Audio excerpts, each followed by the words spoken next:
The sky had turned a bruised shade of purple, heavy clouds rolling in like an angry tide. Sarah pulled the curtains tighter as the first rumble of thunder echoed through the valley. She had always loved thunderstorms, but tonight felt different. The air was thick with an unshakable tension, as if the world itself was holding its breath. She settled into her armchair with a mug of tea, the flickering candlelight casting eerie shadows across the walls. Outside, the wind howled like a wounded animal, and raindrops began to drum against the window, a chaotic symphony that crescendoed with each passing moment. Lightning illuminated the room, revealing the familiar corners of her home, yet they seemed somehow foreign, twisted by the shadows. As the storm grew in intensity, Sarah felt an unsettling sensation creeping up her spine. It felt as if someone or something was watching her. She shook her head, dismissing the thought. The storm was playing tricks on her mind. She took a deep breath and sipped her tea, trying to drown out the unease. Suddenly, a loud crash of thunder shook the house, rattling the windows. The lights flickered and went out, plunging her into darkness. Heart racing, Sarah fumbled for her phone, using its flashlight to navigate through the pitch-black room. She could hear the storm raging outside, but now it felt as if it were inside, swirling around her, wrapping her in a suffocating embrace.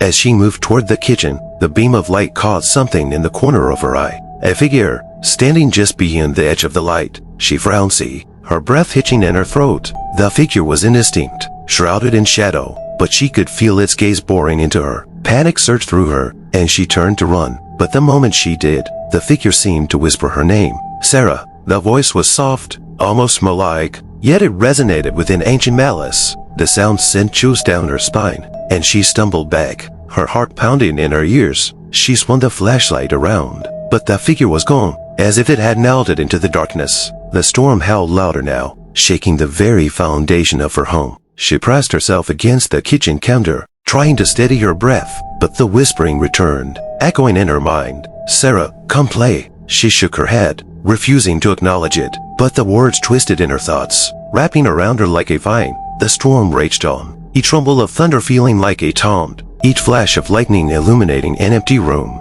that felt increasingly claustrophobic. Then, the lights flickered back on, bathing the room in a harsh fluorescent glow. For a moment, Sarah felt relief wash over her, but it was short-lived. The figure was now in the room, standing in the doorway, its features obscured but its presence undeniable. Panic surged once more, and Sarah bolted for the front door, desperate to escape. But as she reached for the handle, the storm outside seemed to scream in protest. The door was stuck, as if the wind had locked it shut. She could hear the figure moving closer, the sound of its breath too close for comfort. It was whispering again, the words now a chant, a dark lullaby that filled her with dread. Sarah, come play. With a surge of adrenaline, she turned and ran up the stairs, each step echoing in the silence that followed her. She stumbled into her bedroom and slammed the door, locking it behind her. The storm roared outside, but inside, there was a heavy silence, broken only by her ragged breathing. She leaned against the door, trying to calm her racing heart,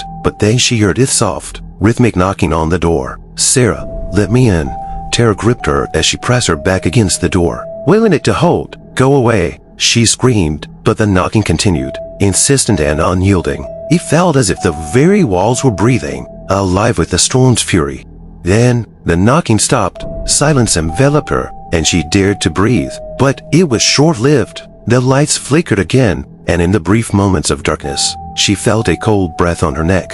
Sarah, it's time to play. She spun around, but there was nothing there. The storm outside reached a deafening crescendo, and the walls began to tremble. In that moment, with the storm raging and the figure lurking in the shadows, Sarah realized she was not alone. The storm had awakened something within her home, something that had been waiting for a night like this. With a final crash of thunder, the windows shattered, and the figure lunged at her, its presence consuming the room in an icy grip. The last thing Sarah saw was the flash of lightning illuminating the room, revealing the twisted face of her childhood fears. Before darkness swallowed her whole, the storm passed, leaving only silence in its wake. The house stood empty, the curtains flapping in the wind, but inside, the whispers remained, waiting for the next storm to come.